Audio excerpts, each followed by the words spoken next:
Hello everyone, स्वागत है आप सबका आपके अपने यूट्यूब चैनल आर के मुनीम केमिस्ट्री क्लासेस पर। आज हम शुरू करेंगे नई यूनिट एटॉमिक स्ट्रक्चर। अब देखिए, एटॉमिक स्ट्रक्चर में जो सबसे पहला टॉपिक दे रखा है वो है फंडामेंटल पार्टिकल्स। देखिए, फंडामेंटल पार्टिकल्स आप सब जानते हैं क्या है, लेकिन जो काम की चीज़ें वो मैं आपको यहाँ पर बता देता हूँ जो एग्जाम के पॉइंट ऑफ व्यू से इंपॉर्टेंट है। ठीक है, अब देखिए, सबसे पहले अगर हम बात करें फंडामेंटल पार्टिकल की तो तीन हमारे फंडामेंटल पार्टिकल होते हैं। जो एटम होता है उसमें कई सारे पार्टिकल्स होते हैं, जिसमें तीन हम फंडामेंटल पार्टिकल कहते हैं। पहले जब एटम शब्द रखा गया तो एटम का मतलब होता है नॉट डिविजिबल, मतलब डाल्टन ने कहा था कि एटम सबसे छोटा पार्टिकल है, उसको और विभाजित नहीं किया जा सकता। लेकिन बाद में हमने देखा एटम के भी सब एटॉमिक पार्टिकल होते हैं। अब देखिए, फंडामेंटल पार्टिकल कौन कौन से हैं? इलेक्ट्रॉन, प्रोटॉन और न्यूट्रॉन, ये सब आप जानते हैं। इलेक्ट्रॉन पे चार्ज अगर आपसे कोई पूछे तो आप क्या कहेंगे? -1। प्लस पे आप कहेंगे तो क्या है? +1। और न्यूट्रॉन क्या है? 0, न्यूट्रल होता है।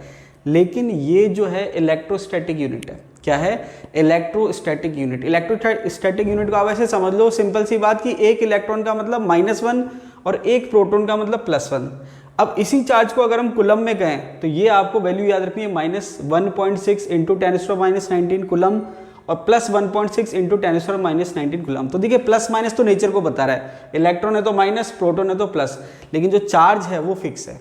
एक इलेक्ट्रॉन कहूँ या एक प्रोटॉन कहूँ, उसका जो मैग्नीट्यूड है वो कितना है? 1.6 × 10⁻19। ये वैल्यू आपको याद रखनी है, ये कई बार आपके काम आएगी। जैसे हमने इलेक्ट्रोकेमिस्ट्री में फेराडे पढ़ा था, वहाँ पर भी आपको काम आई थी। तो ये आपको वैल्यू याद रखनी है। जो काम की चीज़ है इसमें वो यही है कि ये जो कॉन्स्टेंट्स वैल्यू हैं, जैसे चार्ज की वैल्यू, वो आपको याद रखनी है। 1.6 × 10⁻19, इलेक्ट्रॉन है तो माइनस में, प्रोटॉन है तो प्लस में।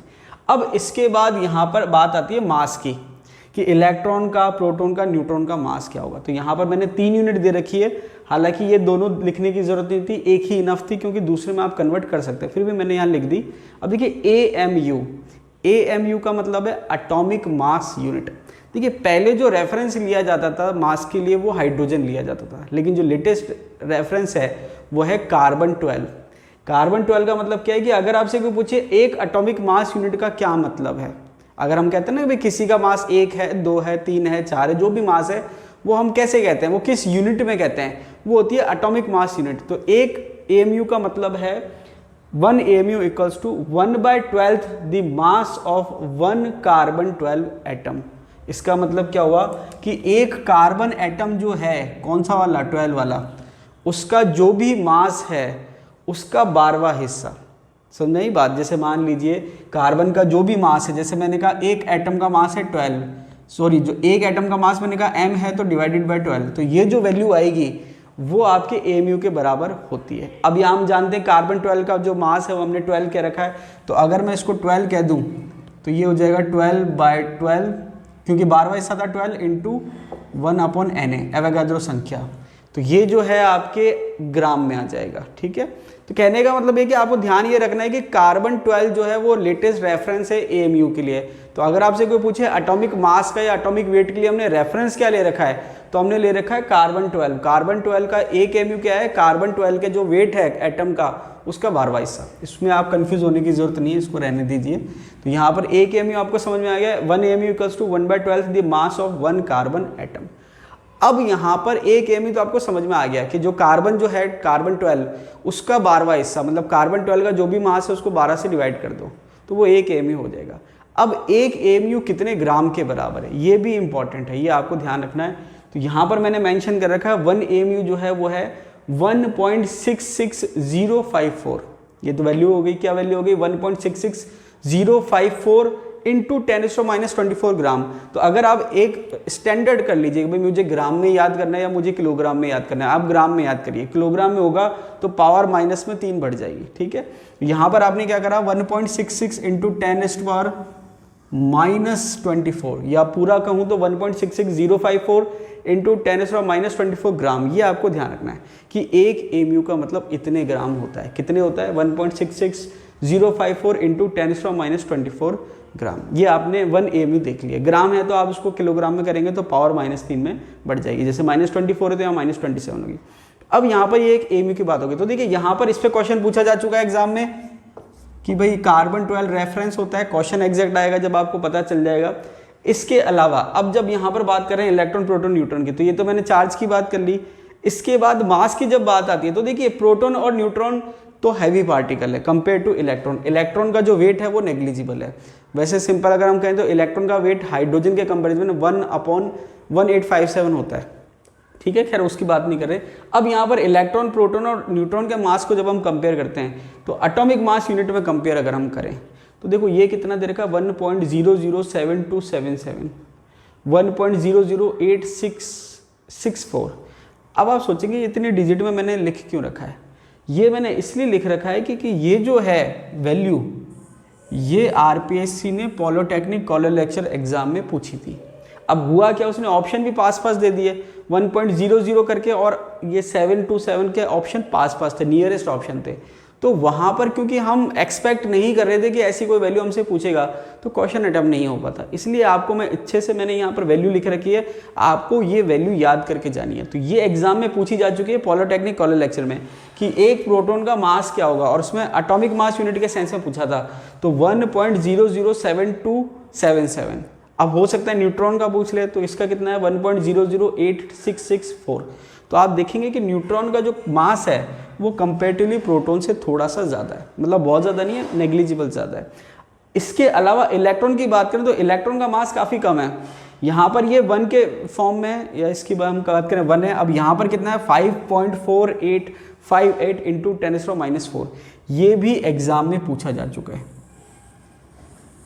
एएमयू के सेंस में पूछा जा चुका है। तो कहने का मतलब है एएमयू के सेंस में इलेक्ट्रॉन का मास पूछा जा चुका है और प्रोटॉन का पूछा जा चुका है। हालांकि इसका ऑप्शन डिफरेंट था, लेकिन अगर आपको वैल्यू याद है तो देखिए जैसे यार मान लीजिए मैंने 10⁻⁻⁴ कर रखी है, अगर मैं -5 करूंगा तो 54.8 हो जाएगा, वो कोई मैटर नहीं है। अगर आपको एक वैल्यू याद है उसको आप कन्वर्ट कर सकते हैं। इलेक्ट्रॉन का पूछा जा चुका है एग्जाम में और प्रोटॉन का पूछा जा चुका है। अब अगर आपसे कोई पूछेगा डायरेक्ट तो आपको हो सकता है ये वैल्यू याद ना हो एएमयू में, ग्राम में आपको फिर भी थोड़ी बहुत याद हो, उसमें भी हम क्या करते हैं बिल्कुल एक्यूरेट याद नहीं करते। तो ये आपके एग्जाम में पूछे जा चुके हैं, इसलिए आपको ध्यान से याद करना है, ठीक है।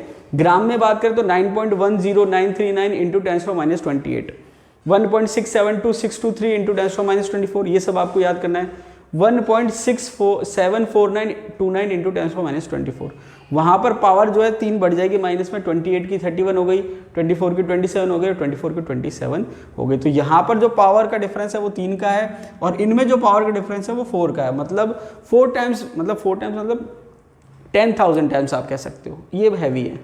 अब यहाँ पर काम की बात क्या है कि ये दो पूछे जा चुके हैं, हो सकता है ये पूछ ले और हो सकता है इस सेंस में पूछ लें, कोई बड़ी बात नहीं है, सिंपल सा, क्योंकि फंडामेंटल पार्टिकल स्पेशली मेंशन है तो वहाँ पर वो इनमें से कोई सा भी डेटा पूछ सकता है। अब यहाँ पर अगर एक सिंपल सा लॉजिक लगाएं तो अब आप लॉजिक ये देखोगे कि एक जो प्रोटॉन है एएमयू में उसकी यूनिट आ रही है 1.007277 और इसकी आ रही है 1.008664।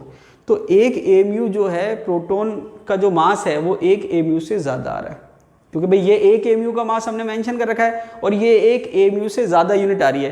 तो इसका रीज़न क्या होता है कि जब एटम बनता है तो वहाँ पर या हम कहें न्यूक्लियस बनता है तो प्रोटॉन और न्यूट्रॉन दोनों बनते हैं, तो जब वो कंबाइंड होते हैं तो वहाँ पर मास डिफेक्ट का कंसेप्ट आता है। कुछ मास क्या होता है कम हो जाता है, और मास कम होने की वजह से वो एनर्जी जो निकलती है उसको स्टेबिलिटी प्रोवाइड कराती है। तो आप देखेंगे कि जब सेपरेटली प्रोटॉन और न्यूट्रॉन है उसका मास एक एएमयू से ज़्यादा है, लेकिन जब वो कार्बन 12 बनाया उसने तो वो एक एएमयू के बराबर हो गया, मतलब 6 प्रोटॉन 6 न्यूट्रॉन मिलकर वो किसके बराबर हो गए, एक एएमयू। ये आपके न्यूक्लियर का कंसेप्ट मास डिफेक्ट का मैंने आपको यहाँ बता दिया। अब आपको ध्यान क्या रखना है, एक एएमयू का रेफरेंस एग्जाम में पूछा जा चुका है, इलेक्ट्रॉन पूछा जा चुका है और प्रोटॉन आपके पूछा जा चुका है। हो सकता है इनमें से कोई डेटा पूछ ले, तो ये आपको याद रखना है, ठीक है। अब आपके दे रखा डिस्कवरर, मतलब इलेक्ट्रॉन प्रोटॉन। अब ये तो हमने चार्ज की और मास की बात कर ली। अब ये पूछा है कि किसने खोज करी, इलेक्ट्रॉन की खोज किसने करी, प्रोटॉन की खोज किसने करी और न्यूट्रॉन की खोज किसने करी। तो इलेक्ट्रॉन की जो खोज है वो जे थॉमसन ने करी है, प्रोटॉन की जो खोज है वो गोल्डस्टीन ने करी है और न्यूट्रॉन की जो खोज है वो चैडविक ने करी है। अब एग्जाम में जो है ये पूछा जा चुका है, तो चैडविक पूछा जा चुका है मतलब न्यूट्रॉन की खोज पूछी जा चुकी है, तो हो सकता है वो इलेक्ट्रॉन की खोज पूछ ले। और अब देखिए एग्जाम में कह रहा हूँ, इसका मतलब ये नहीं स्कूल लेक्चर, सारे आरपीएससी के कंबाइंड जितने मिला के एग्जाम है उसकी बात कर रहा हूँ, ठीक है। तो न्यूट्रॉन की खोज चैडविक ने करी है, ये पूछा जा चुका है एग्जाम में। तो इलेक्ट्रॉन की खोज और प्रोटॉन की खोज एग्जाम में पूछ सकता है। अब ये तो थी बात खोज की, इसके अलावा एक कंसेप्ट और दे रखा है कि जो टर्म है कि भाई इलेक्ट्रॉन जो टर्म है, जो नाम है वो किसने रखा। तो अगर इलेक्ट्रॉन टर्म किसने दी, वो किसने दी, electron term given by Stoney ने टर्म दी। हालांकि चांस कम ही है क्वेश्चन पूछने के, फिर भी मेंशन कर दिया। हाँ ये इंपॉर्टेंट है, जो प्रोटॉन है उसको डिस्कवर किसने करा, गोल्डस्टीन ने। इलेक्ट्रॉन को डिस्कवर किसने करा, जे थॉमसन ने। तो जे थॉमसन ने डिस्कवर तो इलेक्ट्रॉन को करा, लेकिन नाम प्रोटॉन का रखा, तो प्रोटॉन जो नाम है वो किसने दिया है, जे थॉमसन ने। तो ये थोड़ा सा पूछा जा सकता है कि भाई जे थॉमसन ने डिस्कवर किसको करा, इलेक्ट्रॉन को, और नाम किसका रखा, प्रोटॉन का। अब यहाँ पर देखिए एक चीज़ आप थोड़ा सा ध्यान रखना कि आपके स्कूल लेक्चर के सिलेबस में न्यूक्लियर केमिस्ट्री नहीं है, लेकिन देखा गया है कि न्यूक्लियर केमिस्ट्री के कुछ क्वेश्चंस पूछे जा चुके हैं। जो सबसे फर्स्ट वाला एग्जाम था 2011 वाला, उसमें तो काफ़ी क्वेश्चन न्यूक्लियर केमिस्ट्री के पूछे गए थे। तो मैं बहुत ज़्यादा न्यूक्लियर टच नहीं करूँगा क्योंकि सिलेबस में नहीं है, लेकिन बेसिक कुछ जो होगा काम का वो मैं आपको साथ के साथ बता दूंगा। अब जैसे यहाँ पर क्योंकि हम इलेक्ट्रॉन, प्रोटॉन, न्यूट्रॉन की बात कर ही रहे हैं, तो यहाँ पर एक मैंने आपको इन्फॉर्मेशन लिख दी कि जो फ्री न्यूट्रॉन होता है वो अनस्टेबल होता है। फ्री न्यूट्रॉन जो होता है वो क्या होता है, अनस्टेबल। देखिए न्यूक्लियस जो होता है, अभी हम पढ़ेंगे न्यूक्लियस को, न्यूक्लियस में प्रोटॉन और न्यूट्रॉन दोनों होते हैं। तो प्रोटॉन जो है वो अकेला स्टेबल हो सकता है बिना न्यूट्रॉन के। जैसे आपके प्रोटॉन जो है, मतलब हाइड्रोजन एटम जो होता है वो आप जानते हैं कि उसके न्यूक्लियस में केवल प्रोटॉन होता है। तो अकेला प्रोटॉन स्टेबल है, लेकिन अकेला न्यूट्रॉन स्टेबल नहीं है। तो जो न्यूट्रॉन होता है, फ्री न्यूट्रॉन, वो अनस्टेबल होता है और उसकी हाफ लाइफ जो होती है वो 12.8 मिनट होती है। अब देखिए ये एक इन्फॉर्मेशन है, इस पर कई बार क्वेश्चन एग्जाम में पूछा जा चुका है, तो हो सकता है आपके इस बार काम ना है, लेकिन बाद में आपके काम आ सकता है। तो ये आपके इन्फॉर्मेशन काम की है, एग्जाम में कई बार पूछी जा चुकी है। इसके अलावा कैथोड रे की अगर हम बात करें तो देखिए बहुत ज़्यादा क्वेश्चन नहीं आए। कैथोड रे जो होती है एक तरह से इलेक्ट्रॉन बीम ही होती है, इलेक्ट्रॉन बीम को ही हम कैथोड रे कहते हैं। अब आपने पढ़ा होगा कि इलेक्ट्रॉन की नेचर क्या होती है, तो इलेक्ट्रॉन की जो नेचर है वो, इलेक्ट्रॉन की नेचर यूनिक है, मतलब वो किसी पे डिपेंड नहीं कर रही कि वो इलेक्ट्रॉन कौन से एटम का है। मतलब वो इलेक्ट्रॉन चाहे कार्बन से निकले, चाहे कोई से भी मेटल से निकले, उसकी नेचर फिक्स होती है। तो कैथोड रे का मतलब है इलेक्ट्रॉन बीम। तो यहाँ पर आपको कंसेप्ट क्या ध्यान रखना है कि nature not depend on material of electrode and gas. तो जब हम कैथोड रे को स्टडी करते हैं या कैथोड रे की प्रॉपर्टी की बात करते हैं, तो कैथोड रे क्योंकि इलेक्ट्रॉन बीम है, तो कैथोड रे जो है क्योंकि वो इलेक्ट्रॉन बीम है, तो वो इलेक्ट्रोड की और गैस की नेचर पे डिपेंड नहीं करती है। ये एग्जाम में पूछा जा चुका है, nature not depend on material of electrode and gas. तो ये कैथोड रे की बात कर रहा है, किसकी बात कर रहा है, कैथोड रे। तो जो कैथोड रे वो, उसका जो नेचर है वो डिपेंड नहीं करता इलेक्ट्रोड पे और गैस पे। तो ये एग्जाम में पूछा जा चुका है। तो कैथोड रे जो है डिपेंड नहीं कर रहा इलेक्ट्रोड पे और गैस पे, याद ध्यान रखना। इसके बाद न्यूट्रिनो, हालांकि हमारे फंडामेंटल पार्टिकल ही मेंशन है इलेक्ट्रॉन, प्रोटॉन और न्यूट्रॉन, लेकिन न्यूट्रिनो जो है वो एग्जाम में पूछा जा चुका है। उस क्वेश्चन ये था कि न्यूट्रिनो जो होता है पार्टिकल, उसका मास और चार्ज क्या होता है। तो यहाँ पर मैंने मेंशन कर दिया है कि चार्ज 0 है और मास भी क्या है, 0, क्योंकि एग्जाम में पूछा जा चुका है इसलिए मैंने मेंशन कर दिया। हो सकता है बाई चांस कभी रिपीट हो जाए, तो बहुत ज़्यादा आपको टिपिकल नहीं है। न्यूट्रिनो का मास और चार्ज क्या है, 0। अब देखिए यहाँ पर ये डेटा पूछे जा चुके हैं, तो एक डेटा ये भी हो सकता है पूछा जाए E/m ratio. Mulliken oil drop experiment करा था, तो इलेक्ट्रॉन के लिए E/m रेशो निकाला था कूलम पर ग्राम में। तो अगर आपको ये वैल्यू याद नहीं भी है तो इलेक्ट्रॉन के लिए कूलम E/m निकाल सकते हैं। तो कूलम के लिए ये वैल्यू आ जाएगी E/m, ग्राम के लिए ये वैल्यू आ जाएगी। तो जब इसको आप इससे डिवाइड करोगे तो जो वैल्यू आएगी वो आएगी ये 1.756 × 10⁸ कूलम पर ग्राम। तो हो सकता है ये वैल्यू पूछ ले, E/m की वैल्यू पूछ ले इलेक्ट्रॉन के लिए। तो ये जो डेटा है ये मैंने यहाँ मेंशन कर दिया। इसमें बहुत ज़्यादा समझने का कुछ नहीं है, केवल आपको याद करना है कि इसकी वैल्यू क्या है, किसने डिस्कवर किया है, etc। इसके अलावा यहाँ पर मैंने साइड में मेंशन कर दिया है अल्फा, बीटा, गामा। गामा भी है आपके। तो देखिए अल्फा, बीटा, गामा क्या होता है, आपके न्यूक्लियर पार्टिकल्स कहलाते हैं। यहाँ पर अल्फा रे जो है, अल्फा, बीटा और गामा 3 रे होती है, क्योंकि बेसिक्स है तो यहाँ पर मैंने मेंशन कर दिया है। अल्फा जो होता है वो एक्चुअल में क्या होता है, हीलियम का नाभिक कहते हैं। अल्फा जो होता है वो क्या होता है, हीलियम का नाभिक।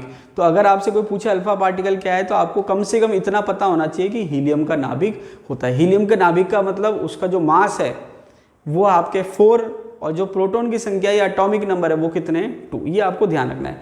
बीटा पार्टिकल एक्चुअल में इलेक्ट्रॉन्स ही होते हैं। बीटा पार्टिकल क्या होते हैं, अगर हम बात करें, कंपेयर करें, समझने की कोशिश करें, तो बीटा पार्टिकल इलेक्ट्रॉन ही होते हैं। अब होता क्या है कि जो बीटा पार्टिकल है वो न्यूक्लियस में से निकलते हैं। ये जो पार्टिकल है ये न्यूक्लियस में से निकलते हैं। एक और मेंशन कर देता हूँ, गामा, अल्फा, बीटा, गामा। तो अल्फा का मतलब क्या है कि हीलियम का नाभिक, ठीक है। हीलियम का नाभिक का मतलब मास कितना है, 4, एटॉमिक नंबर या प्रोटॉन कितने, 2 और 2 प्लस चार्ज होता है इस पर, ठीक है। 2 इलेक्ट्रॉन जो थे वो निकल गए। हीलियम का नाभिक क्यों कह रहा हूँ, क्योंकि हीलियम जो एटम है उसका एटॉमिक नंबर 2 है और 2 इलेक्ट्रॉन जो थे हमने दोनों निकाल दिए। उसके बाद बीटा पार्टिकल का मतलब इलेक्ट्रॉन है। अब बीटा पार्टिकल अगर न्यूक्लियस में से निकलता है तो इसको आप ऐसे समझो, समझने के लिए बता रहा हूँ, ऐसे समझो कि न्यूट्रॉन जो था वो न्यूट्रल था। अब उसको आप ऐसे समझो कि वो प्रोटॉन और इलेक्ट्रॉन से मिलके बना है, समझने के लिए कह रहा हूँ, एक्चुअल में होता नहीं है ऐसा। प्रोटॉन और इलेक्ट्रॉन जब उसको आप जोड़ोगे तो वो क्या हो जाएगा, न्यूट्रल हो जाएगा। तो प्रोटॉन न्यूट्रॉन को मिलने के बाद न्यूट्रॉन बन रहा है। अब न्यूट्रॉन में से आप प्लस माइनस अलग करोगे तो माइनस तो बीटा पार्टिकल हो गया और प्लस क्या बच गया, प्रोटॉन। तो इसको आप ऐसे समझो कि अगर न्यूक्लियस में से, नाभिक में से एक बीटा पार्टिकल निकल रहा है तो एक न्यूट्रॉन किस में कन्वर्ट हो जाएगा, प्रोटॉन में से। समझ में आ रही बात। ये आपको छोटे छोटे कंसेप्ट है, ध्यान रखना है, क्योंकि बता दिया मैंने आपको, क्योंकि बेसिक्स पूछ सकता है। अब जैसे ये मान लीजिए एटॉमिक स्ट्रक्चर तो नहीं है, न्यूक्लियर केमिस्ट्री, लेकिन फिर भी मैंने आपको बता दिया एग्जाम के point of view important, exam के पॉइंट ऑफ व्यू से इंपॉर्टेंट है। और गामा जो है वो आपके इलेक्ट्रोमैग्नेटिक रेडिएशन होती है। तो ये आपको ध्यान रखना है, अल्फा पार्टिकल और बीटा पार्टिकल। अब देखिए बीटा पार्टिकल अगर निकल रहा है तो न्यूट्रॉन किस में कन्वर्ट हो रहा है, प्रोटॉन में। तो मास में चेंज नहीं आता है, लेकिन न्यूट्रॉन की संख्या कम हो जाती है और प्रोटॉन की संख्या बढ़ जाती है। ये आपको ध्यान रखना है। अब देखिए जैसा कि आप जानते हैं कि 3 फंडामेंटल पार्टिकल में से 2 फंडामेंटल पार्टिकल जो है न्यूट्रॉन और प्रोटॉन, सारा मास उसमें होता है और वो एक नाभिक में केंद्रित रहते हैं जिसको हम न्यूक्लियस कहते हैं। तो न्यूक्लियस जो है उसकी खोज किसने की थी, रदरफोर्ड ने। तो जैसे इलेक्ट्रॉन, प्रोटॉन और न्यूट्रॉन की खोज पूछी जा सकती है, वैसे न्यूक्लियस की भी पूछी जा सकती है। किसने की है, रदरफोर्ड ने। तो आपको ध्यान रखना है कि नाभिक की जो खोज है वो किसने की है, रदरफोर्ड ने। बस ध्यान ये रहे कि वो नाभिक केमिस्ट्री वाला होना चाहिए, बायोलॉजी वाला नहीं होना चाहिए, ठीक है। तो रदरफोर्ड ने इसकी खोज की थी। और न्यूक्लियस में आपके 2 पार्टिकल, 2 तरह के पार्टिकल होते हैं, न्यूट्रॉन और प्रोटॉन, ठीक है। इसको हम कंबाइंडली न्यूक्लियॉन्स कह सकते हैं। क्या कह सकते हैं, न्यूक्लियॉन्स। अब यहाँ पर जो क्वेश्चन के पॉइंट ऑफ व्यू से बात है वो ये है कि न्यूक्लियर की रेडियस क्या है और एटॉमिक रेडियस क्या है। तो न्यूक्लियर की जो रेडियस की जो रेंज है वो है 10⁻⁻15 मीटर, या अगर आप सेंटीमीटर में मेंशन करोगे तो 10⁻⁻13 सेंटीमीटर। और वहीं एटॉमिक रेडियस जो है वो है 10⁻⁻10 मीटर या 10⁻⁻8 सेंटीमीटर। कोई से भी आप याद कर सकते हैं, ये वाली याद कर लीजिए, मीटर वाली याद कर लीजिए, सेंटीमीटर में आप अपने आप कन्वर्ट कर सकते हैं। अब यहाँ पर आप देखेंगे पावर, तो पावर में 5 का डिफरेंस आ रहा है, मतलब 10⁻5 टाइम्स जो है एटॉमिक साइज बड़ा है किससे, न्यूक्लियर साइज से। तो नाभिक का साइज बहुत छोटा है, एटम का साइज बहुत बड़ा है। तो जो सारा मास केंद्रित है वो सेंटर में केंद्रित है और बाकी जो स्पेस है वो लगभग खोखला है। रदरफोर्ड ने ये डिस्कवर किया था। अब यहाँ पर जो क्वेश्चन बनता है मेन, वो इस फॉर्मूले पे बनता है। कई बार देखिए पहले नहीं आता था, लेकिन आजकल क्वेश्चन आ रहा है और इवन नेट में क्वेश्चन इस पे कई बार 2 बार आ चुका है और रिपीट हुआ था। तो यहाँ पर ये फॉर्मूला क्या है, सिंपल सा, R = R0 A की पावर 1/3। R जो है वो क्या है, नाभिक की त्रिज्या, रेडियस ऑफ न्यूक्लियस, नाभिक की त्रिज्या। R क्या है, नाभिक की त्रिज्या, एटम की त्रिज्या नहीं, ध्यान रखना। R क्या है, नाभिक की त्रिज्या, रेडियस ऑफ न्यूक्लियस। R0 क्या है, कांस्टेंट है। R0 क्या है, कांस्टेंट है। और A जो है, अब देखिए A जो है नीचे मेंशन कर रखा है, मास नंबर को कहते हैं, द्रव्यमान संख्या। हिंदी में अगर कहें तो क्या कहते हैं, द्रव्यमान संख्या, इंग्लिश में कहते हैं मास नंबर। तो ये जो फॉर्मूला है, फॉर्मूला क्या है, R = R0 A की पावर 1/3। R क्या है, नाभिक की त्रिज्या, R0 क्या है, कांस्टेंट, A की पावर 1/3। A क्या है, मास नंबर, द्रव्यमान संख्या। अब द्रव्यमान संख्या क्या होती है वो अभी हम देखेंगे। तो यहाँ पर आपने क्या देखा कि ये कांस्टेंट है, अगर ये मैं कांस्टेंट हटाऊंगा तो प्रोपोर्शनल का साइन आ जाएगा। किसका साइन आ जाएगा, प्रोपोर्शनल का। मतलब R is proportional to A की पावर 1/3। इसका मतलब R प्रोपोर्शनल है A के और उसकी पावर क्या है, 1/3। अब यहाँ पर क्या है कि देखिए वैसे मैंने आपको इस तरह की जो प्रॉब्लम है वो काइनेटिक्स में काफ़ी सारी सॉल्व करा रखी है, फिर भी मैं आपको बता देता हूँ। देखिए अगर पावर प्लस में है, चाहे पावर कुछ भी हो, चाहे पावर 1 हो, 2 हो, 1/2 हो, 1/3 हो, कुछ भी हो, अगर पावर प्लस में है, मतलब ये ऐसे लिखा हुआ है, तो उसका एक मतलब तो ये क्लियर है कि R और A में डायरेक्ट रिलेशन है। डायरेक्ट रिलेशन का मतलब क्या है कि अगर A की वैल्यू बढ़ेगी तो R की भी बढ़ेगी। अगर पावर प्लस में है तो इसका मतलब क्या है कि A की वैल्यू बढ़ेगी तो R की भी बढ़ेगी। इसका मतलब क्या है कि अगर आप A को बढ़ाओगे तो R बढ़ेगा, लेकिन कितना बढ़ेगा ये मैं नहीं कह रहा, मैं केवल क्या कह रहा हूँ कि अगर A बढ़ेगा तो R बढ़ेगा। अगर ये पावर माइनस में होती तो रिलेशन उल्टा हो जाता, एक बढ़ेगा तो दूसरा कम हो जाएगा। इसका मतलब क्या हुआ कि अगर आप A को बढ़ाओगे तो R बढ़ेगा, लेकिन कितना बढ़ेगा हमें नहीं पता।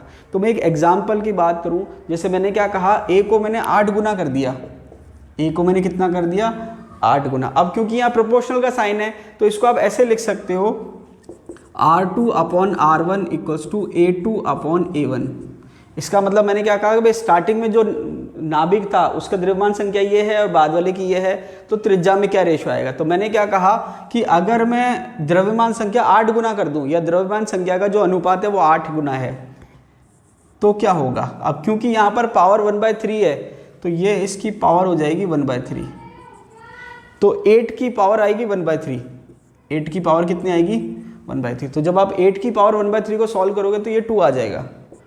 क्या आ जाएगा 2। तो कहने का मतलब क्या है कि अगर द्रव्यमान संख्या का जो अनुपात है वो 8:1 आ रहा है तो यहाँ पर आप देखोगे कि इसको जब सॉल्व किया तो 2 आ गया। इसका मतलब R2 जो है या R2/R1 है वो 2:1 आ रहा है। इसका मतलब ये हुआ कि अगर एक नाभिक की तुलना में दूसरे नाभिक की द्रव्यमान संख्या 8 गुना है तो उसकी त्रिज्या कितनी होगी 2 गुना। ये एग्जाम में क्वेश्चन पूछा जा चुका है, ये मैंने आपको पहले सॉल्व करा दिया। तो जब आप शीट में देखेंगे ये क्वेश्चन आपको मिल जाएगा। तो यहाँ पर क्या है, इस पे क्वेश्चन पूछा जा रहा है।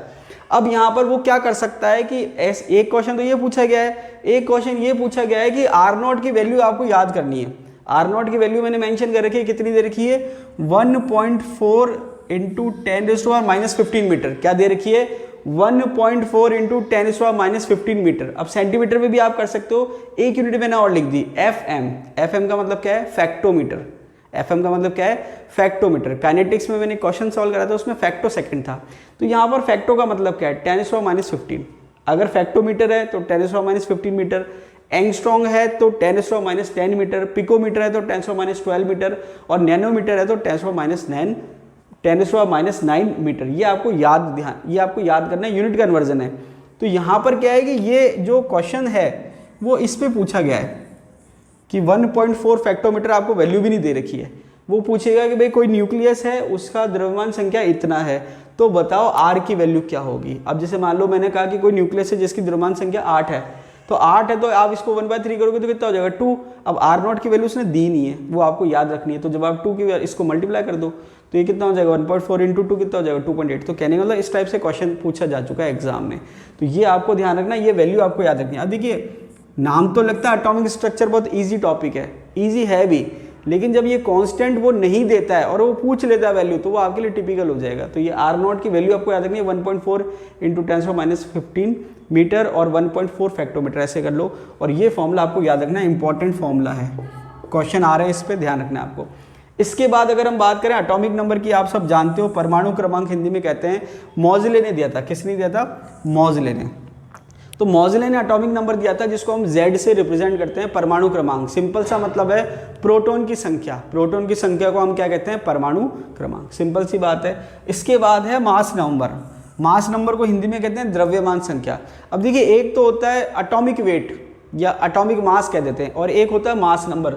दोनों डिफरेंट है, सुनने में एक जैसे लगते हैं लेकिन दोनों अलग है, कंसेप्ट अलग है, मिक्स करने की जरूरत नहीं है। मास नंबर अलग है, एटॉमिक मास अलग है, या एटॉमिक मास एटॉमिक वेट अलग है और मास नंबर अलग है। द्रव्यमान संख्या हिंदी में कहते हैं। इसका सिंपल सा क्या मतलब है, मास नंबर जो है जिसको हम ए से बता रहे हैं, यहाँ पर मैंने ए जो लिखा वो मास नंबर है, ए से बता रहे हैं वो क्या है n प्लस पी। n का मतलब न्यूट्रॉन की संख्या, p का मतलब प्रोटॉन की संख्या। तो मास नंबर जो है किसी भी नाभिक का, अगर मैं कह रहा हूँ कोई एटम कह रहा हूँ तो एटम का पर्टिकुलर नाभिक कह रहा हूँ या पर्टिकुलर टाइप का एटम कह रहा हूँ। तो यहाँ पर मैंने क्या कहा कि मास नंबर का मतलब क्या है कि कोई पर्टिकुलर एटम या उसका नाभिक, उसमें न्यूट्रॉन और प्रोटॉन की संख्या का योग कितना है या टोटल न्यूट्रॉन और प्रोटॉन की संख्या कितनी है, उसको हम मास नंबर कह रहे हैं। सिंपल सी बात है, जो मास नंबर है वो न्यूट्रॉन और प्रोटॉन की संख्या के बराबर है।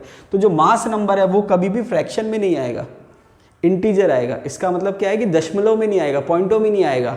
जैसे मान लो 2 आ सकता है, 4 आ सकता है, 6 आ सकता है, 7 आ सकता है, ऑड आ सकता है, इवन आ सकता है, पॉइंट में नहीं आएगा। समझ में आ रही बात। तो यहाँ पर ये डिफरेंस है मास नंबर में और एटॉमिक मास या एटॉमिक वेट में। तो मास नंबर एक कंप्लीट इंटीजर आएगा, तो ए जो है न्यूट्रॉन प्लस प्रोटॉन। अब यहाँ पर जो क्वेश्चन सबसे ज़्यादा पूछे गए हैं वो न्यूट्रॉन की संख्या पे पूछे गए। किसकी संख्या पे पूछे गए, न्यूट्रॉन की संख्या।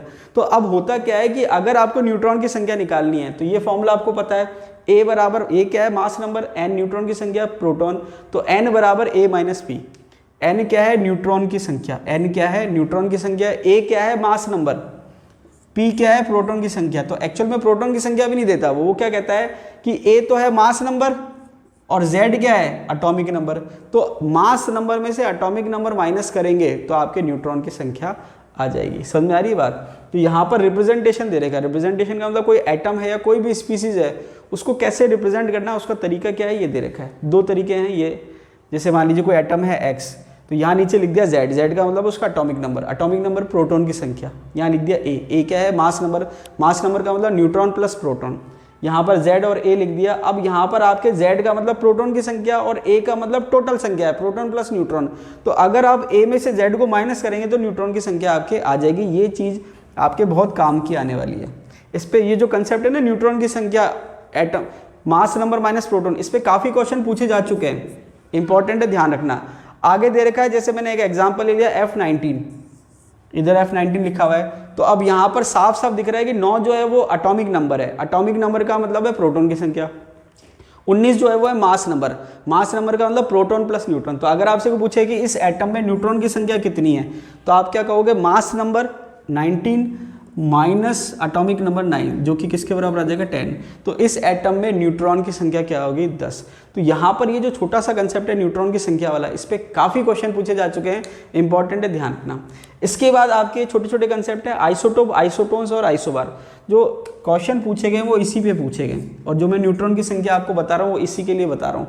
आइसोटोन्स के नाम से क्वेश्चन आते हैं, तो वहाँ पर आपको न्यूट्रॉन की संख्या का आइडिया होना चाहिए। और आइसोटोन के नाम से ना भी आए तो वो सिंपल क्या करता है, 2 एटम देगा, वो कहेगा न्यूट्रॉन का रेशो क्या होगा। जैसे मान लीजिए मैं आपको एग्जाम्पल देता हूँ कि मैंने कहा एक आपके है X और एक है Y। एक एग्जाम्पल करा देता हूँ ताकि जब आप शीट देखेंगे तो आपको समझ में आ जाएगा। मैंने कहा, मन से बता रहा हूँ, मैंने कहा मान लीजिए ये 5 है और ये 10 है, और मैंने कहा ये मान लीजिए 10 है, ये 20 है। अब ये कह रहा है X और Y में न्यूट्रॉन की संख्या का रेशो क्या होगा। ये क्या कह रहा है, X और Y में न्यूट्रॉन की संख्या का रेशो क्या होगा। तो X में न्यूट्रॉन की संख्या कितनी है, 10 - 5 5, और Y में न्यूट्रॉन की संख्या कितनी है, 20 - 10 10। तो यहाँ पर न्यूट्रॉन की संख्या का रेशो क्या आ गया, 1:2। तो इस टाइप से वो क्वेश्चन पूछता है कि भाई वो 2 एटम दे देगा ऐसे रिप्रेजेंटेशन के तौर पे, और फिर कहेगा कि न्यूट्रॉन की संख्या का रेशो बताओ। तो वहाँ पर आप क्या करो, 10 - 5 5 आ गया न्यूट्रॉन की संख्या, 20 - 10 10 आ गया न्यूट्रॉन की संख्या, इसके रेशो निकाल लो। समझ में आ रही बात? इस टाइप के क्वेश्चन आपको शीट में मिल जाएंगे। इसके बाद आपके आइसोटोप्स क्या होता है, देखो आइसोटोप को हिंदी में कहते हैं समस्थानी। आइसोटोप को हिंदी में क्या कहते हैं, समस्थानी। जो पीरियोडिक टेबल में उसको हम एक ही जगह रखते हैं। तो इसके पीछे आइसोटोप क्या है, क्योंकि पीरियोडिक टेबल जो मॉडर्न वाली है वो एटॉमिक नंबर के बेस पे, एटॉमिक नंबर मतलब प्रोटॉन की संख्या के बेस पे। तो आइसोटोप जो होते हैं, जिसको हम हिंदी में समस्थानी कहते हैं, इसका सीधा सा कंसेप्ट है same atomic number but different mass number. क्या कंसेप्ट है, same atomic number but different mass number. मतलब एटॉमिक नंबर तो सेम होगा, मास नंबर डिफरेंट होगा। इसका मतलब क्या है, Z तो सेम होगा लेकिन A क्या होगा, डिफरेंट होगा। ये आपको ध्यान रखना है, same atomic number but different mass number. ये आपके आइसोटोप्स कहलाते हैं। इसको मैं दूसरी लैंग्वेज में कहूँ तो मैं ऐसे कह सकता हूँ कि प्रोटॉन की संख्या तो समान है, 2 नाभिक हैं उनको तुलना कर रहे हैं हम, कि प्रोटॉन की संख्या तो समान है लेकिन न्यूट्रॉन की संख्या क्या है, भिन्न है। दोनों तरीके से आप कह सकते हो। जैसे मान लीजिए मैंने कहा कार्बन 12 और कार्बन 13, ये मैंने कह दिया। अब जब आप दोनों को कार्बन लिख रहे हो, इसका सीधा सा मतलब ये है कि जो एटॉमिक नंबर है या प्रोटॉन की संख्या है वो 6 है। तो यहाँ पर आप डिफाइन जो कर रहे हो वो कैसे कर सकते हो कि एटॉमिक नंबर जो है वो क्या है, 6 है, प्रोटॉन की संख्या 6 है, और जो मास नंबर है वो कितना है, 1 का 12 है और 1 का 13। मतलब एटॉमिक नंबर सेम है और मास नंबर डिफरेंट है। या फिर आप इसको ऐसे कह सकते हो कि प्रोटॉन की संख्या सेम है जो कि 6 है, और न्यूट्रॉन की संख्या डिफरेंट है, क्योंकि जब आप न्यूट्रॉन की संख्या निकालोगे तो इसकी आएगी 6 और इसकी आएगी 7। तो दोनों तरीके से डिफाइन कर सकते हो, एटॉमिक नंबर मास नंबर से, या प्रोटॉन की संख्या और न्यूट्रॉन की संख्या से। इस पे क्वेश्चन पूछा इतना नहीं गया है। आइसोटोन जो है इस पे क्वेश्चन पूछा गया है, तो आपको सीधा सीधा ध्यान होना चाहिए कि आइसोटोन का मतलब क्या है। आइसोटोन का सीधा सीधा सा मतलब यह है कि न्यूट्रॉन की संख्या सेम होनी चाहिए, ये आपको ध्यान रखना है। अब देखिए बाकी चीज़ों का मुझे पता नहीं, बाकी चीज़ आपको याद भी नहीं करनी। इसका मतलब क्या हुआ कि क्या डिफरेंट है क्या नहीं है वो मुझे याद नहीं करना। मुझे तो केवल एक चीज़ याद करनी है कि न्यूट्रॉन की संख्या सेम होनी चाहिए। क्या सेम होनी चाहिए, न्यूट्रॉन की संख्या सेम होनी चाहिए। उसको आप आइसोटोन कहते हो, उसको आप क्या कहते हो, आइसोटोन। एग्जाम्पल से बताता हूँ। जैसे मान लीजिए मैंने कहा नाइट्रोजन है 7 और 14 है। मैंने क्या कहा, नाइट्रोजन है 7 14, और एक मैं यहाँ से ले लेता हूँ कार्बन वाला एग्जाम्पल C6H13। तो यहाँ पर जब आप देखोगे कि इसमें न्यूट्रॉन की संख्या कितनी है, आप कहोगे 14 - 7 7। इसमें न्यूट्रॉन की संख्या कितनी है, 13 - 6 7। तो यहाँ पर आपने क्या कहा कि आप आइसोटोन, अब देखिए सब चीज़ अगर सेम होगी तो वहाँ पर फिर वो न्यूक्लियस बिल्कुल आइडेंटिकल हो जाएगा, तो पूरा आइडेंटिकल नहीं है, मतलब कुछ तो डिफरेंट होगा। तो आइसोटोन में क्या है, न्यूट्रॉन की संख्या सेम है, ये क्या है, न्यूट्रॉन की संख्या सेम आ रही है, लेकिन डिफरेंट क्या आ रहा है, डिफरेंट आ रहा है ये। इसका मतलब न्यूट्रॉन की संख्या तो सेम होगी और प्रोटॉन की संख्या डिफरेंट होगी, मतलब न्यूट्रॉन की संख्या सेम है और एटॉमिक नंबर क्या है, डिफरेंट। तो यहाँ पर आप इसको उल्टा कह सकते हो, इसमें प्रोटॉन की संख्या सेम थी, न्यूट्रॉन की संख्या डिफरेंट थी, यहाँ पर न्यूट्रॉन की संख्या सेम है, प्रोटॉन की संख्या डिफरेंट है। तो ये आपके एक तरह से देखा जाए तो जस्ट रिवर्स कह सकते हो आप इसको। इसके बाद है आइसोबार। आइसोबार में क्या होता है, ना तो न्यूट्रॉन की संख्या सेम होती है ना प्रोटॉन की संख्या सेम होती है, लेकिन जो मास नंबर है वो सेम रहता है। जैसे मान लीजिए मैंने कहा आर्गन, पोटेशियम और कैल्शियम, अगर मैं इसका एक एक रेफरेंस लूँ तो यहाँ पर आर्गन का जो 40 वाला एटम है, आर्गन 40, पोटेशियम 40 और कैल्शियम 40, तीनों का जो मास नंबर है 40 है, लेकिन जब आप एटॉमिक नंबर देखोगे इसका 18 है, इसका 19 है और इसका 20 है। तो यहाँ पर आइसोबार का मतलब क्या है कि ऐसे नाभिक जिनका जो द्रव्यमान संख्या है वो समान है। तो यहाँ पर आइसोबार पे बहुत ज़्यादा क्वेश्चन नहीं पूछे गए, आइसोटॉप से भी नहीं पूछे गए, लेकिन जो सबसे ज़्यादा क्वेश्चन पूछे गए वो आइसोटोन्स पे पूछे गए। तो यहाँ पर मैं आपको बता रहा हूँ कि कौन से कंसेप्ट जो हैं एग्जाम के पॉइंट ऑफ व्यू से इंपॉर्टेंट है। अब देखिए मैंने अभी आपसे कहा था कि मास नंबर का कंसेप्ट अलग है और एटॉमिक मास का कंसेप्ट अलग है। मास नंबर कभी भी फ्रैक्शन में या पॉइंट में नहीं आएगा, लेकिन आपने देखा होगा अक्सर कि जो आपके एटॉमिक मास है वो पॉइंटों में आता है। तो ऐसा क्यों होता है, इसके पीछे रीज़न क्या है, मास नंबर क्यों पॉइंट में नहीं है और एटॉमिक मास पॉइंट में क्यों है। तो देखिए मास नंबर मैंने आपको बताया था प्रोटॉन और न्यूट्रॉन की संख्या का योग है, मतलब दोनों का एडिशन है। अब प्रोटॉन की संख्या आपके 1 2 3 4 ऐसे होगी, पॉइंटों में नहीं होगी, और न्यूट्रॉन की संख्या भी 1 2 3 4 ऐसे होगी, पॉइंटों में नहीं होगी। तो मास नंबर पॉइंट में नहीं आता, लेकिन जो एटॉमिक मास है वो पॉइंट में क्यों आता है, उसके पीछे रीज़न क्या है वो हम यहाँ देखते हैं। देखिए यहाँ पर एवरेज एटॉमिक मास का कंसेप्ट चलता है। क्या कंसेप्ट चलता है, एवरेज एटॉमिक मास। अब इसके पीछे रीजन क्या है कि सबसे पहले एक चीज दे रही है percentage abundance. Average atomic mass से पहले हम एक चीज देखते हैं, परसेंटेज अबंडेंस। अब ये कंसेप्ट किसके लिए, आइसोटोप्स के लिए। किसके लिए, आइसोटोप। जैसे मान लीजिए यहाँ एक एग्जांपल अभी हम सॉल्व करेंगे, क्लोरीन है और क्लोरीन है, मतलब दो आइसोटोप है क्लोरीन के, एक क्लोरीन 35 है और एक क्लोरीन 37, मतलब क्लोरीन के ही दो एटम है अलग अलग, लेकिन यहाँ पर क्लोरीन जो है 35। इसका मतलब क्लोरीन मैंने सिंपल मेंशन क्यों करा, क्योंकि इसका जो एटॉमिक नंबर है वो 17 है। तो यहाँ पर परमाणु क्रमांक 17 है, लेकिन इसका द्रव्यमान संख्या जो है, मास नंबर जो है वो है 35। यहाँ पर भी क्लोरीन है, मतलब प्रोटॉन की संख्या 17 है, लेकिन जो मास नंबर है, द्रव्यमान संख्या वो 37 है। इसका मतलब कि ये आइसोटोप्स हैं, समस्थानीय है। तो समस्थानीय की वजह से, क्योंकि रखते हैं उनको एक ही जगह पीरियोडिक टेबल में, तो वहाँ पर प्रोटॉन की संख्या सेम है, लेकिन न्यूट्रॉन की संख्या क्या है, डिफरेंट है। तो यहाँ पर अगर मैं बात करूँ परसेंटेज अबंडेंस की, तो परसेंटेज अबंडेंस का मतलब क्या है कि वो नेचर में कितने प्रतिशत में पाया जा रहा है। जैसे मान लीजिए मैंने कहा कि क्लोरीन के दो आइसोटोप्स हैं, तो यहाँ पर हमने डेटा ले लिया नेचर से। क्या डेटा है, क्लोरीन 35 तो 75% होता है और क्लोरीन 37 जो होता है वो 25% होता है। लेकिन ये जो परसेंटेज है ये निकला कैसे, इसका फॉर्मूला दे रखा है, number of atoms of given isotope divided by total number of atoms of all isotope. अब जैसे मान लीजिए क्लोरीन की बात करें, तो मान लीजिए एक सैंपल हमने लिया 1000, मतलब 1000 हमने न्यूक्लियस लिए या 1000 हमने एटम लिए। तो 1000 एटम में से जब मैं क्लोरीन 35 का परसेंटेज अबंडेंस निकाल रहा हूँ, तो मैंने क्या देखा कि 750 एटम जो हैं 750 वो किसके हैं, क्लोरीन 35 के, और टोटल सैंपल मैंने कितना लिया है 1000 का, डिवाइडेड बाय 1000 इंटू 100। तो ये देखोगे 2 0 से 2 0 कैंसिल आउट हो गया, 0 से 0। इसका मतलब कितना आ गया, 75%। तो सिंपल सा मतलब क्या है कि अगर आप 100 एटम का सैंपल लो, उसमें से अगर एक आइसोटोप के जितने भी एटम है वो उसका परसेंटेज अबंडेंस होगा। तो यहाँ पर हमने क्या देखा कि क्लोरीन 35 का परसेंटेज अबंडेंस 75 होता है और क्लोरीन 37 का 27 होता है। उसको निकाला कैसे, हमने इस फॉर्मूले से निकाल लिया। अब यहाँ पर जब हम बात कर रहे हैं एवरेज एटॉमिक मास की, तो वो उसका फॉर्मूला क्या है, mass of one isotope into percentage abundance divided by 100 plus mass of second isotope into percentage abundance divided by 100। तो कहने का मतलब है, अगर मैं इसको अलग अलग बता रहा हूँ कि भाई ये क्लोरीन 35 है और ये क्लोरीन 37 है, तो ये तो इसके मास नंबर है। क्या है, मास नंबर। एक क्लोरीन का जो है मास नंबर 35 है और दूसरे का 37 है। लेकिन जब मैं एटॉमिक मास बताऊंगा, एवरेज एटॉमिक मास, तो वहां पर उसका फॉर्मूला क्या होगा, ये फॉर्मूला दे रखा है, mass of one isotope into percentage abundance divided by 100 plus mass of second isotope into percentage abundance divided by 100। अब यहाँ पर मुझे क्या करना है, क्लोरीन के लिए एटॉमिक मास निकालना है, एवरेज एटॉमिक मास निकालना है। नॉर्मली हम इसको एटॉमिक मास कह देते हैं। तो क्लोरीन का एटॉमिक मास कैसे निकलेगा वो निकालते हैं हम। देखिए फॉर्मूला अप्लाई करते हैं। मास ऑफ वन आइसोटोप कितना ले लिया मैंने, 35, मास का मतलब मास नंबर से, इनटू परसेंटेज अबंडेंस। इस वाले का परसेंटेज अबंडेंस कितना है, 75, मैंने क्या कर दिया 75 कर दिया, डिवाइडेड बाय 100 ये कर दिया। इस फॉर्मूले में आप क्या कर सकते थे, 100 कॉमन भी ले सकते थे नीचे, मैंने सेपरेट लिख दिया, दोनों तरीके से लिख सकते हैं। प्लस ये मैंने एक साइड लिख दिया। दूसरा है मास ऑफ सेकंड आइसोटोप, कितना है मास सेकंड आइसोटोप का, 37, इनटू परसेंटेज अबंडेंस, कितनी परसेंटेज अबंडेंस है इसकी, 25, डिवाइडेड बाय 100, ये हमने लिख लिया। अब इसको आपको कुछ नहीं करना, सॉल्व करना है। तो जब आप सॉल्व करोगे तो ये हो जाएगा 25, 3 × 75 और ये 4, 25 से कम 25, 25 चौक 100, तो ये आ गया 35 × 3, कितना हो गया 35 × 3 105/4 और ये हो गया 37/4, 37 डिवाइडेड बाय 4।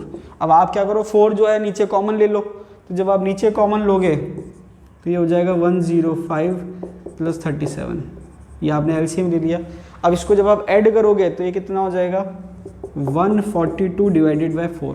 फाइनली जो वैल्यू आएगी यहाँ लिख देता हूँ, वो आएगी 35.5। तो आपने देखा होगा कि जब हम क्लोरीन का वेट लिखते हैं, एटॉमिक वेट, जैसे मैंने आपको न्यूमेरिकल भी कराया था, जैसे NaCl का वेट लेना था, तो क्लोरीन का वेट हमने 35.5 लिया था। तो यहाँ पर क्या है कि मास नंबर जो है वो 35 है और 37 है, लेकिन जब मैं एटॉमिक मास कह रहा हूँ तो वहाँ पर मैं लिख रहा हूँ 35.5। उसका रीज़न क्या है कि यहाँ पर क्लोरीन के आइसोटोप्स प्रेजेंट है। तो अगर किसी के कोई आइसोटोप ना हो तो उसका आपके सिंपल इंटीजर फॉर्म में आपके मास आ जाएगा, लेकिन अगर किसी के आइसोटोप्स प्रेजेंट है तो वहाँ पर उसका पॉइंटों में मास आ सकता है। जैसे क्लोरीन का 35.5 है। ऐसे ही आप और क्वेश्चन भी सॉल्व कर सकते हो। तो ये वाले कंसेप्ट पे भी क्वेश्चन जो है एग्जाम में पूछे जा चुके हैं। तो यहाँ पर मैं आपको जो भी पढ़ा रहा हूँ वो सब एग्जाम में पूछा गया है, वही पढ़ा रहा हूँ, क्योंकि एटॉमिक स्ट्रक्चर बहुत बेसिक सा टॉपिक है। तो जो सिंपल से कंसेप्ट है वो सब आप जानते हैं, लेकिन जो काम की चीज़ें वो मैंने आपको यहाँ बता दी है, ताकि आपका फोकस रहे कि आपको क्या पढ़ना है और क्या नहीं पढ़ना है। देखिए आज के लिए इतना ही। एक पर्सनल रीज़न की वजह से जो है मैं यहाँ पर 6 से 7 दिन क्लास जो है वो नहीं ले पाऊँगा, तो आप वेट मत करना। और कमेंट, जैसे आप बार बार कमेंट करेंगे कि सर कब क्लास होगी, मैंने आपको पहले ही यहाँ पर इन्फॉर्म कर दिया है। तो जो नेक्स्ट क्लास है मेरी वो 6 से 8 दिन बाद होगी, तो टेंशन वाली कोई बात नहीं है। एक पर्सनल रीज़न है, इस वजह से मैं नहीं ले पाऊँगा। आप ये मत सोचना कि सर क्लास बंद कर दी सर ने। तो आज के लिए इतना ही। आपको वीडियो अच्छा लगा तो लाइक कीजिए, दोस्तों के साथ शेयर कीजिए, और अगर आप चैनल पर नए हैं तो चैनल को सब्सक्राइब कीजिए। धन्यवाद।